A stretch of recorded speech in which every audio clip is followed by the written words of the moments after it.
लगभग 2000 साल पहले इज़राइल के लोग एक बहुत ही महत्वपूर्ण घटना का इंतजार कर रहे थे। उन्होंने एक पुरानी कहानी सुनी थी कि परमेश्वर उनके लिए एक नया राजा भेजेगा, एक ऐसा राजा जो सबकी रक्षा करेगा और उन्हें अपनी शांति और आज़ादी देगा। ये नहीं मालूम कि हमारा नया राजा कब तक आएगा। हमारे बाप दादा परदादा ये कह गए हैं कि वो आएगा जरूर। हाँ, वो कहते थे कि वो आएगा। हाँ, पर कब?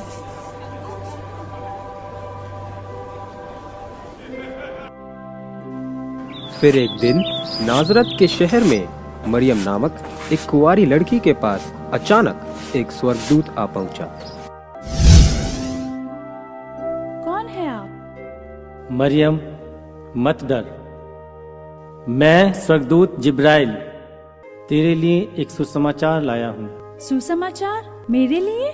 जाति की सारी महिलाओं में से परमेश्वर ने तुझे चुना है कि तू गर्भवती होगी और परमेश्वर के पुत्र को जनेगी। परमेश्वर ने मुझे चुना है? ये कैसे हो सकता है? परमेश्वर के लिए सब कुछ संभव है। तू एक पुत्र जनेगी और वह परमेश्वर का पुत्र कहलाएगा और तू उसका नाम यीशु रखना। जैसा परमेश्वर चाहता है वैसा ही हो।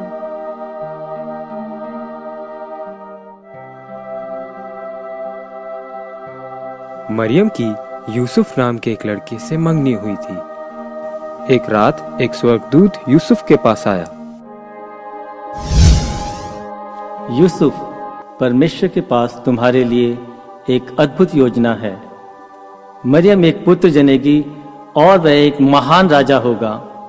वह शांति का राजकुमार कहलाएगा और तुम उसका नाम यीशु रखना। मरियम, मेरी मरियम।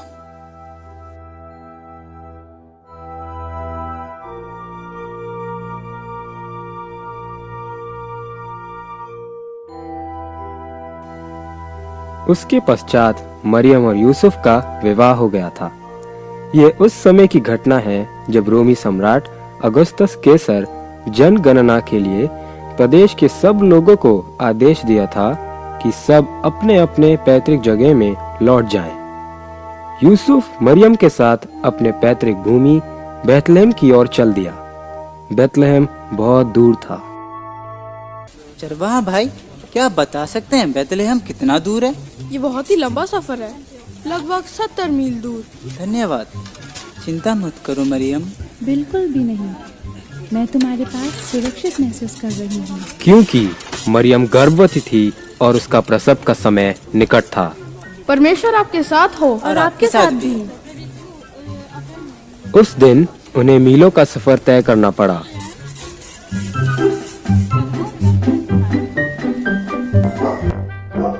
चलो, एक जगह तो मिल गया।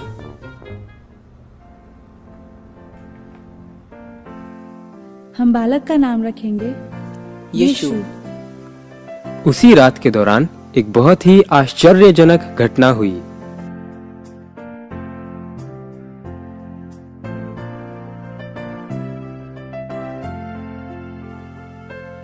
मैं उसे कपड़े में लपेट देती हूँ। उसे अच्छा और गर्म लगेगा। चढ़ने में वो सो जाएगा। मरियम और यूसुफ बालक यीशु से बहुत ज्यादा प्रेम करने लगे।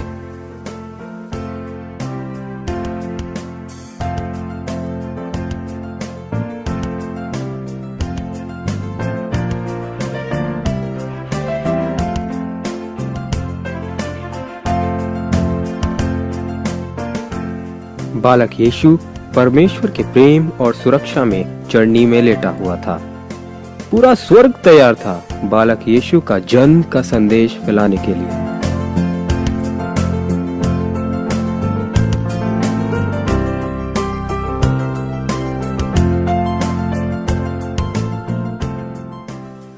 उसी रात को बेथलेहम शहर के बाहर चरवाहे अपने भेड़ों की रखवाली कर रहे थे।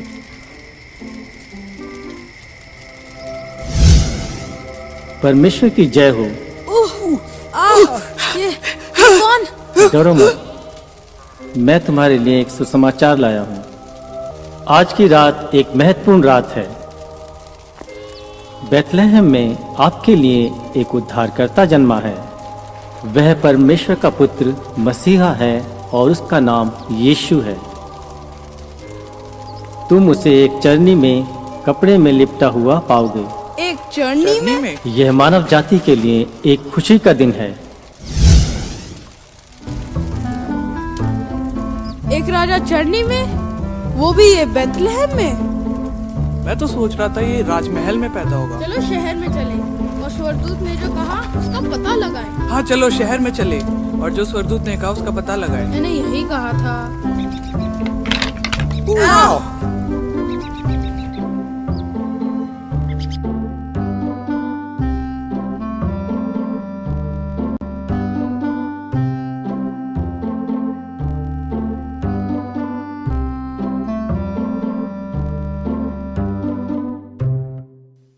अरे देखो, स्वर्गदूत सही कह रहे थे।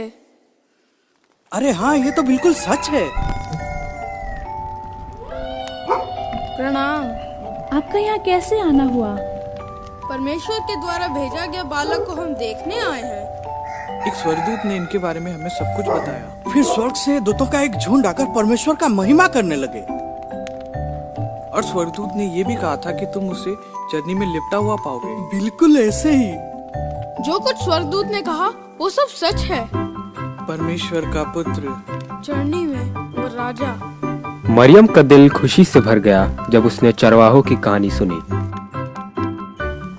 उसे पता था कि उसका बेटा परमेश्वर का पुत्र है। उस समय पूरब देश के कुछ ज्योतिषियों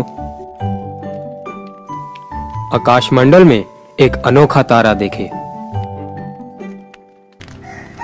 दूर पूरब देश से ज्योतिषियों ने उस तारे को देखते हुए चलने लगे। उन्हें यह नहीं पता था कि वो उन्हें कहां ले जा रहा है।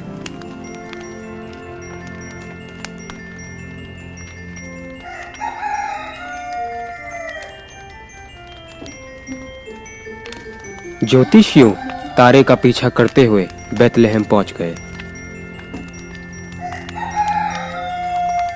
और तारा उसी गौशाले के ऊपर जा रुका जहां यीशु था। और ज्योतिषियों ये जान गए कि उन्हें बिल्कुल सही जगह ले आया गया। हम बहुत ही दूर से आए हैं नए राजा का जन्म का खुशियां मनाने। क्या हम अंदर आ सकते हैं? जरूर।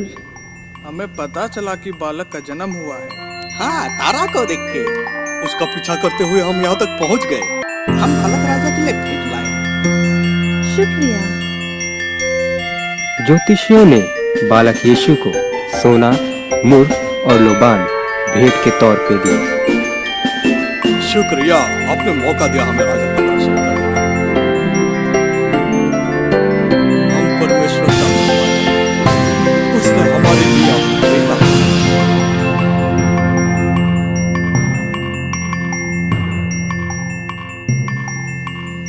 सब खुशी से झूम उठे और परमेश्वर का महिमा किए, क्योंकि परमेश्वर ने अपना बेटा उनके लिए भेजा, एक नया राजा।